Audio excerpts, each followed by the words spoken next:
À segunda-feira contamos com a rubrica de tecnologia com Nuno Ribeiro. Bom dia, Nuno, muito obrigada.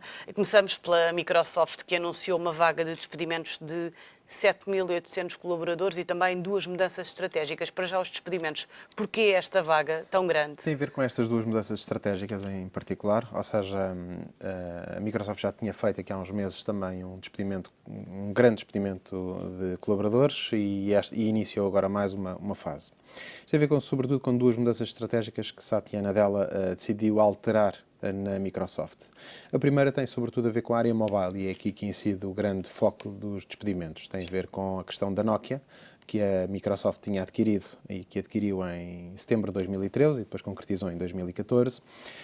E há uma alteração profunda aqui, ou seja, estas alterações já eram possíveis de adivinhar depois do anúncio de Stephen Elop ter saído da administração da Microsoft há cerca de 2 semanas e depois sim foi feito este anúncio nesta vaga de despedimentos. O que é que a Microsoft fez em concreto aqui? Ou seja, a Microsoft de Steve Ballmer tinha tentado seguir o modelo da Apple em que criava software e hardware. Iniciou-se com os Surface, também antes da entrada da compra da Nokia já tinha iniciado um processo para desenvolver smartphones com o Keen, que também não correu bem. E, portanto, a ideia era que uma empresa como a Microsoft pudesse, à semelhança da Apple, fazer hardware e software. Porquê é que há esta corrida? Porque, de facto, a Apple conseguiu ter um sucesso enorme no desenvolvimento do seu negócio mobile, com o iPhone a representar mais de 50% das suas vendas. O modelo foi copiado não apenas pela Microsoft, que até foi mais tarde, do que também pela Google. Ou seja, a Google, se nos recordarmos também do passado, comprou a Motorola por cerca de 12 mil milhões de dólares e depois, mais tarde, acabou também por vender. E, portanto, tem a ver com essa mudança estratégica, com essa visão que Satya Nadella pretende alterar também a partida na Microsoft. E, portanto, a ideia de abandonar possivelmente a área do hardware na área dos smartphones. Esse movimento não está totalmente claro, ou seja, não é claro que vai deixar de fabricar smartphones, mas possivelmente é um grande sinal nesta alteração. Já agora, só um pequeno parênteses ainda sobre a questão da Apple e a comparação da Apple com os restantes players pelo facto de fabricar hardware e software. A Apple apresentou na semana passada uma nova campanha de comunicação do iPhone. E essa campanha de comunicação é uma campanha típica de um player como um Google, ou como uma Apple, ou como uma Microsoft. Descola claramente aquilo que é a estratégia de comunicação da Apple e, portanto, é uma crítica negativa à Apple que fica aqui, ou seja, em que a Apple fala com o consumidor mostrando produtos, explicando a vantagem do seu produto face à concorrência, que é o facto de ter hardware e software. Esta não foi a forma como Steve Jobs tinha habituado os seus consumidores a comunicar as marcas, ou seja, nós víamos anúncios dos novos iPhones, dos novos iPads, que nem falavam do produto, às vezes mostravam muito pouco até do produto, e era uma campanha muito emocional. E a Apple fez uma alteração na comunicação, espero que tenha sido apenas este pequeno lapso, de entrar numa comunicação muito racional e menos emocional. E, portanto, basicamente colando-se àquilo que é a comunicação tradicional dos restantes players nesta área, puxando, obviamente, pelo aquilo que é a sua forma de se demarcar do terreno, dos seus concorrentes.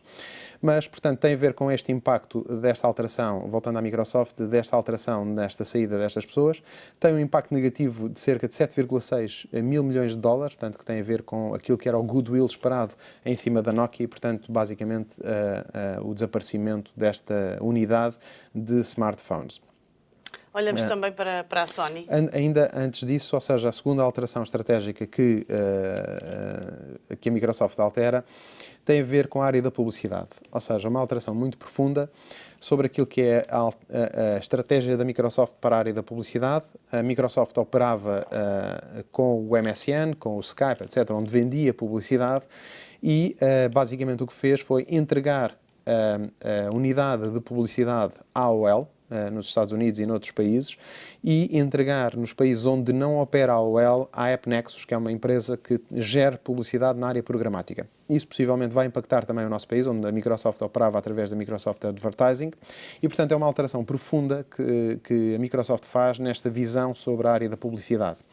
Este é um acordo há 10 anos com a AOL, e a AOL passará a utilizar o Bing também como o seu motor de busca.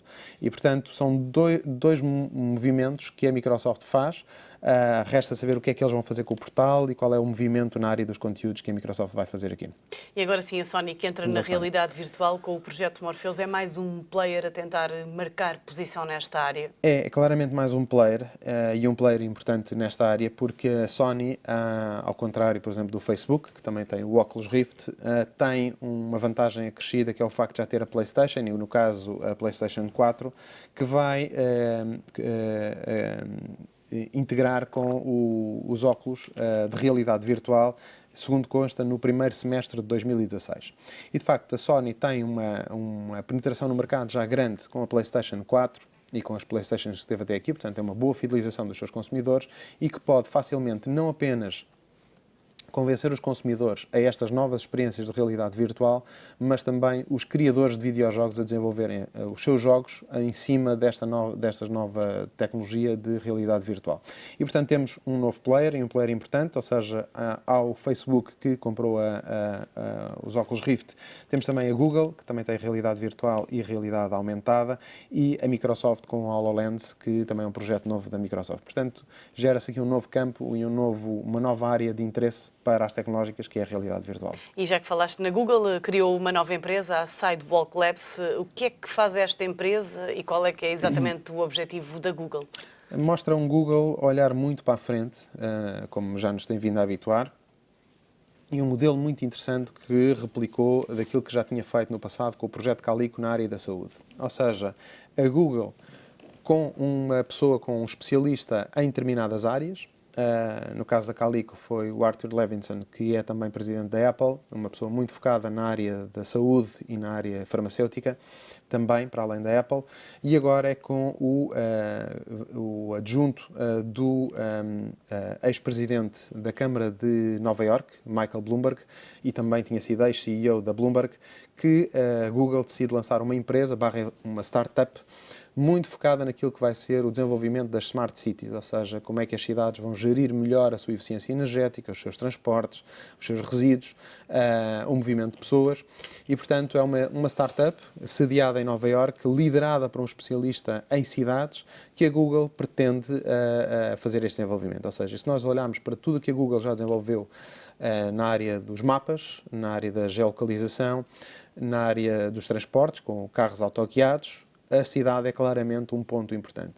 Larry Page já veio dizer que a Google pretende construir cidades, aeroportos, etc. E, portanto, claramente é uma visão muito futurística da Google, mas com especialistas muito fortes e que a Google claramente está numa posição de poder vir a dominar e, portanto, a preparar-se muito seriamente para dominar mais à frente. Portanto, fazia sentido este passo? Eu acho que faz todo o sentido para a Google, ou seja, naquilo que é a visão de Larry Page, ele basicamente retirou-se de algumas áreas de operação e veio dizer que se colocou a pensar a big picture.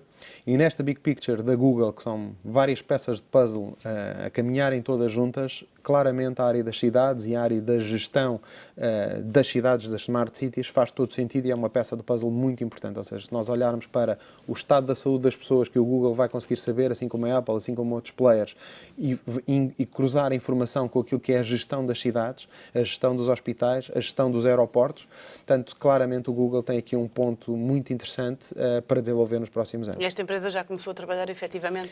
É uma startup, foi criada, apenas tem um site a informar que já existe, como é que foi constituída, quais são os objetivos, tem um blog com alguns posts a explicar os objetivos da empresa, basicamente julgo que tem 2 posts apenas, basicamente 2 notícias sobre a empresa, basicamente foi apenas um anúncio de que a empresa vai efetivamente acontecer. Mas e está a ser lançado. Tendo em conta que a Microsoft vai despedir, será que a Google vai contratar para esta nova empresa? Vai ter que contratar, se calhar não o mesmo perfil de recursos, claramente pessoas especializadas na área da área das cidades, não parece que seja isso que a Microsoft está a despedir, mas vai ter que contratar certamente muitas pessoas nesta área.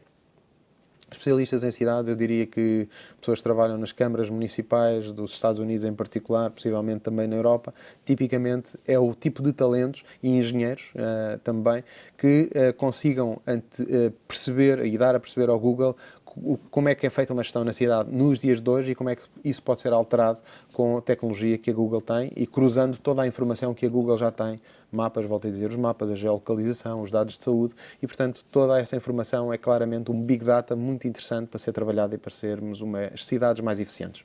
Nuno Ribeiro, muito obrigada pela tua presença neste espaço dedicado à tecnologia e até para a semana. Até para a semana.